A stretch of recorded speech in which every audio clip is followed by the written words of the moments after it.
How far would you go to make sure that your parents were okay? Ready for a pick-me-up? It's Good News with Kristen on Y107. When Sam Perkins hadn't heard from his parents in 2 days after Helene devastated North Carolina, which is where his parents lived, he decided he was going to check on them in person. So he drove about as far as he could, but the roads were heavily damaged, and he had to end up leaving his car on the side of the road and make it the rest of the way to his parents by foot. They live in a small mountain home, so Sam had to hike 11 miles one way at a height of 2,200 feet. He navigated landslides, fallen trees, mudslides.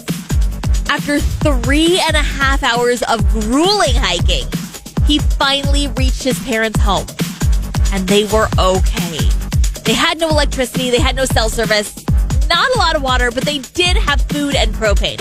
So he didn't want to waste his parents' low supply, so he then left, hiked all the way back down the mountain to his car. I feel like this story could turn into its own adventure movie.